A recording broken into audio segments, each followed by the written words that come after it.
নমস্কার, চলে এলাম সকাল সকাল আপনাদের কাছে। মোবাইল নিয়ে ঘাটাঘাটি করছেন। আপনি ঘাটাঘাটি করবেন বলেই তো আমি রেডি ছিলাম যে হ্যাঁ আসবো এই সময়।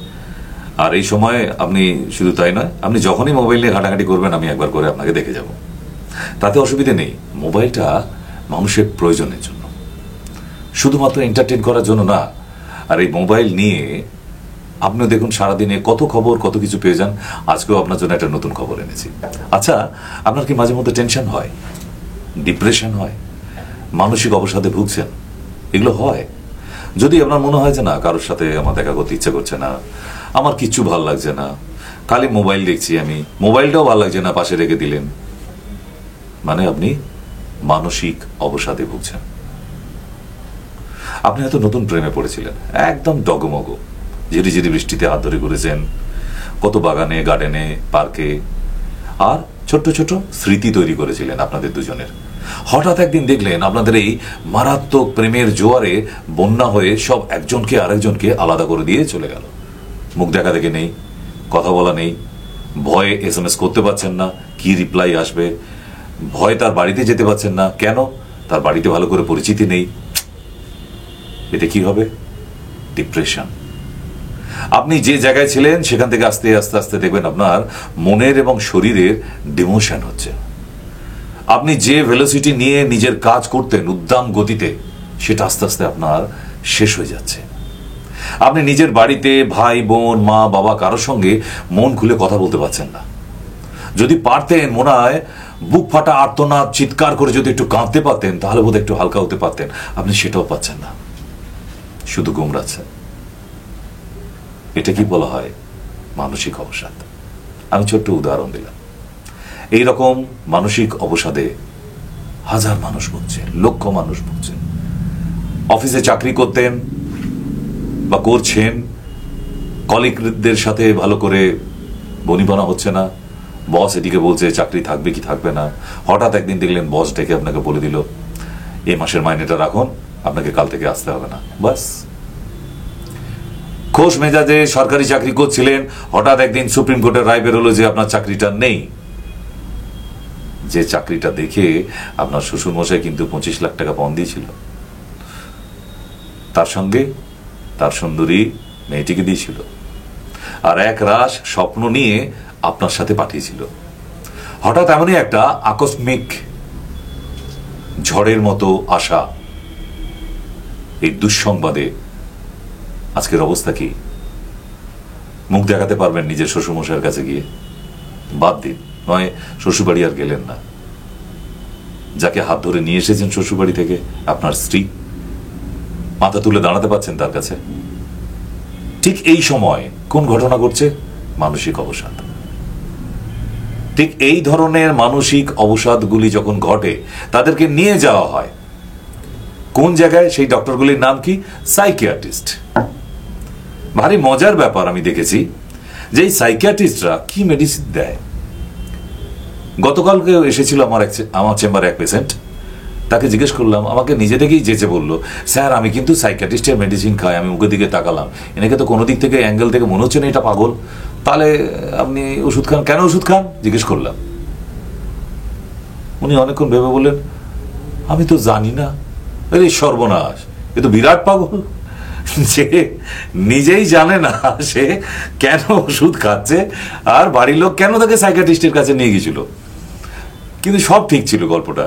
তার বাড়ির লোক ধরে ফেলেছে যে আস্তে আস্তে কিন্তু তার কেটে যাচ্ছে, কানেকশন আউট হয়ে যাচ্ছে। তো ঠিক সময় ঠিক লোকের কাছেই গেছে, মানুষের কাছে গেছে সাইকিয়াট্রিস্ট। এবার মজার ব্যাপারটা কি জানেন? এই সাইকিয়াট্রিস্ট ডক্টররা যে মেডিসিন দেয়, অ্যাকচুয়ালি সেই মেডিসিনটা কি? Do you know? 8 বছর ধরে ট্রিটমেন্ট করাচ্ছিলেন ভদ্রমহিলা, কালকে যিনি এসেছিলেন। 20 বছর ধরে ট্রিটমেন্ট করছে, 72 বছর বয়স। এই শেষ বয়সে এসেও জিজ্ঞাসা করছে, ডাক্তারবাবু এই মানসিক অবসাদ থেকে কি বেরোতে পারবো? অ্যাকচুয়ালি কি জানেন, মানসিক অবসাদগুলি আমরা ডেকে নিয়ে আসি। মানে আগেকার দিনে বলতেন না, বারে বাপরে বাপ খাল কেটে কুমির এনেছি, প্রবাদ ছিল না? আর আপনার এই মানসিক অবসাদ খাল কেটে কুমির না, আপনি ডাইনোসর ঢুকিয়েছেন ঘরের মধ্যে। এটা ঠিক করেননি। পৃথিবীতে যতজন এই মানসিক অবসাদে ভুগছে তার দায়িত্ব সে নিজে নিয়েছে, সে নিজে দায়ী। কেউ সেদে কারোর মাথায় টেনশন দিয়ে যায় না। যত পৃথিবীতে যতজনের যত মানুষের টেনশন আছে, খুব ঠান্ডা মাথা ভেবে দেখুন। আপনার পরিবারে 4 জন আছে, আলাদা করে ডাকুন, জিজ্ঞেস করুন আপনার টেনশন হচ্ছে বলে। হ্যাঁ, কেন হচ্ছে? কারণ বললো। তাহলে খুঁজে দেখুন তার জন্য দায়ী কে? ওই মানুষটা। আমার মনে অবসাদ ঘটবে তার জন্য দায়িত্ব আমি। আপনার 14 পুরুষের দম নেই আমার মাথায়, কিন্তু টেনশন দিয়ে যেতে পারেন। আমি যদি না নিই, আপনার দমে কুলবে না আমার মাথায় টেনশন দিয়ে যাবেন। আমি ক্লিয়ার করতে পারছি?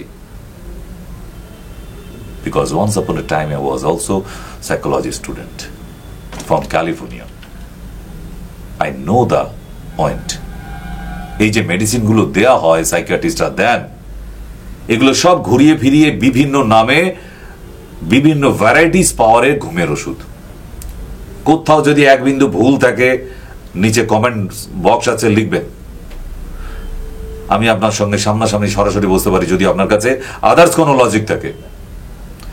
এই ভ্যারাইটিস ঘুমের ওষুধ খাইয়ে খাইয়ে ঝিমিয়ে রেখে দেওয়া পেশেন্টকে, তার মানে আপনি সাইকিয়াট্রিস্ট পেশেন্টের ট্রিটমেন্ট করছেন না। পৃথিবীতে আজ অব্দি কোনো পাগলাকারো থেকে পাগল সুস্থ হয়ে বাড়ি যায়নি। তাহলে কি করেন এই সাইকিয়াট্রিস্টরা? ঘুমের ওষুধ দিয়ে ওই ঘরোয়া পাগলগুলোকে সারাতে পারবেন।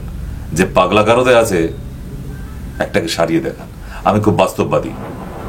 শুনতে হয়তো অনেক ডক্টরের খারাপ লাগবে, আপনার খারাপ লাগছে না আমি জানি, কিন্তু প্রশ্ন তো একটা থেকে যায়, তাহলে এই মানসিক অবসাদগ্রস্ত মানুষগুলির কি হাল হবে? সিম্পল। রাতে ঘুম আসছে না, ছটফট করছেন বালিশ নিয়ে, বিছানায় শুয়ে শুয়ে 100 থেকে 1-এ গুনতে গুনতে আসুন। আপনি দেখবেন 5-6 বার হোঁচট খেয়েছেন, আবার 100-এ চলে যান। এই বিরক্ত হয়ে 100 থেকে 1-এ আস্তে আস্তে কখন ঘুম এসে গেছে আপনি নিজেই জানতে পারবেন না। ক্লিয়ার? Number 1 tips. নাম্বার 2, এই হাতে বৃদ্ধাঙ্গুল নিন, এই হাতে বৃদ্ধাঙ্গুলের ঠিক নোকের উপরে এইভাবে ঘষা দিতে থাকুন। ক্লিয়ার? আবার এই বৃদ্ধাঙ্গুল দিয়ে আবার এই নোকের উপরে, ঠিক এইভাবে অপোজিট করে বৃদ্ধাঙ্গুলের উপরে ঘষতে ঘষতে আপনি যে ঠাকুরকে, যে আল্লাহ, যে গড, যাকে ভালোবাসেন তার নাম নিতে থাকুন। বাদ দিন আপনার যে গার্লফ্রেন্ড আছে অথবা আপনার যে বয়ফ্রেন্ড আছে তার নাম নিতে নিতেই আপনি এই বৃদ্ধাঙ্গুল দিয়ে ঘষতে থাকুন। নিমেষে ঘুম চলে আসবে। It's a magic tips. কোনো মেডিসিনে যাচ্ছি না, মেডিসিন তো আছে আছে। আমি যাদের ট্রিটমেন্ট করি তাদের চেন দিয়ে বেঁধে রাখা। ছেড়ে দিলেই টিভি ভেঙে ফেলবে, ছেড়ে দিলেই তার মাকে গিয়ে মার্ডার করে দেবে, মানে এইরকম ভায়োলেন্ট পেশেন্ট, তারাও মাটির মানুষ হয়ে যায় প্রপার মেডিসিনে। শুধু স্টেরয়েড দিয়ে মানুষকে ঝিমিয়ে রেখে ঘুম পাড়িয়ে না। সাইকিয়াট্রিস্ট পেশেন্টদের, সাইকোলজিক্যাল প্রবলেম যাদের, তাদেরকে সুস্থ করা যায় না। যদি এরকম সমস্যা থাকে, নিচের নাম্বার দেওয়া আছে। না, আমি আসতে বলবো না, আমি আগে পেশেন্টের বাড়ির সঙ্গে কথা বলবো, বাড়ির লোক যারা আছে, তারপরে পেশেন্টের সঙ্গে যদি কথা বলা সম্ভব হয় কথা বলবো। কেন বলবো? It's a counselling. Without counselling you can not prescribe any medicine for a psychiatrist patient. Clear? So ladies and gentleman, আমি ডক্টর সেন। আমি ডায়াগনোসিসটা খুব লজিক্যালি করি। তাতে কোনো ডাক্তারের খারাপ লাগুক আর না লাগুক, আমি কাউকে বদার করি না। ঠিক আপনার বাড়িতে যদি এইরকম কেউ বা আপনি নিজেও যদি মনে করেন যে না, আপনি কোনো ব্যাপারে মন স্থির করতে পারছেন না, সোমবার সোমবার পেশেন্টটা দেখি আমি, ঠিক এই পেশেন্টগুলিকে চলে আসবেন। আর নিচের নাম্বারটা নোট করে রাখতে ভুলবেন না। হয়তো অনেক মানসিক অবসাদ কাটিয়ে দিতে পারি একটা হ্যালো করলে। আপনার একটা হ্যালোয় আপনার জীবনটাকে আবার চাকাটা ঘুরিয়ে দিতে পারি। It's a counselling, by counselling, for counselling. So counselling is a very essential conversation, very logical conversation. No need any medicines for first time, for first part of treatment.